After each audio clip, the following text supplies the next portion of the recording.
Asia के दो पड़ोसी देश थाईलैंड और कंबोडिया के बीच जारी जंग को लेकर लगातार तनाव बढ़ता जा रहा है। बता दें, थाईलैंड और कंबोडिया के बीच 1000 साल पुराने दो शिव मंदिरों को लेकर शुरू हुआ संघर्ष तीसरे दिन भी जारी है। इस संघर्ष में अब तक 33 लोगों की जान गंवाए जाने की पुष्टि की गई है। कंबोडिया की रक्षा मंत्रालय का कहना है कि लड़ाई में उनके 13 लोगों की मौत हुई है। इनमें 8 नागरिक और 5 सैनिक शामिल हैं। इसके अलावा 71 लोग घायल भी बताए जा रहे हैं। वहीं थाईलैंड में भी 20 लोगों के मारे जाने की पुष्टि की गई है, जिसमें 14 नागरिक और 6 सैनिक शामिल हैं।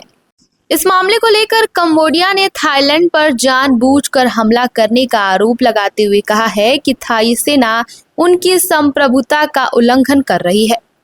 इस भीषण संघर्ष को देखते हुए कंबोडिया ने संयुक्त राष्ट्र सुरक्षा परिषद की बैठक के बाद तत्काल बिना शर्त युद्ध विराम की अपील की। संयुक्त राष्ट्र में कंबोडिया के राजदूत चेया कियो ने मीडिया से बातचीत में बताया कि कंबोडिया ने बिना शर्त तत्काल युद्ध विराम का अनुरोध किया है और हम विवाद के शांतिपूर्ण समाधान का भी आह्वान कर रहे हैं। चेया कियो ने थाईलैंड के उन दावों को भी खारिज कर दिया जिसमें कहा गया था कि कंबोडिया संघर्ष में हमलावर था। उन्होंने सवाल किया कि कंबोडिया जैसा छोटा पड़ोसी थाईलैंड जैसी सैन्य शक्ति पर हमला कैसे कर सकता है। उन्होंने आगे ये भी कहा कि सुरक्षा परिषद ने दोनों पक्षों से अधिकतम संयम दिखाने और राजनयिक समाधान का सहारा लेने को लेकर बात की है और हम भी यही मांग कर रहे हैं। तो चलिए इस मामले की मेन जड़ यानी कि कंबोडिया और थाईलैंड के बीच मंदिर को लेकर हो रहे विवाद के बारे में स्पष्ट बताते हैं। थाईलैंड और कंबोडिया का इतिहास लंबे समय तक खमेर साम्राज्य और सियाम साम्राज्य के बीच टकराव से जुड़ा रहा है।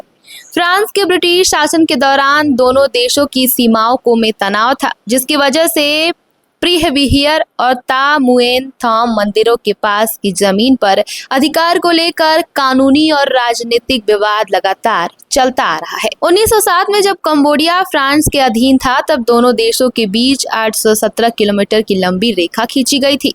थाईलैंड ने इसका विरोध किया क्योंकि नक्शे में प्रीहविहियर यानी कि प्रिय विहार मंदिर कंबोडिया के हिस्से में दिखाया गया था। वहीं ता मुएन थॉम मंदिर को थाईलैंड में दिखाया गया था, जबकि कंबोडिया इसे अपना मानता आया है।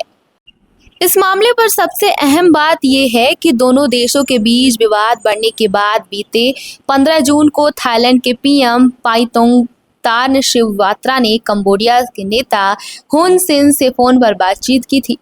इस बातचीत में उन्होंने थाई सेना के कमांडर की आलोचना की थी। इसे थाईलैंड में गंभीर मामले के तौर पर देखा जाने लगा क्योंकि सेना का वहां काफी प्रभाव माना जाता है।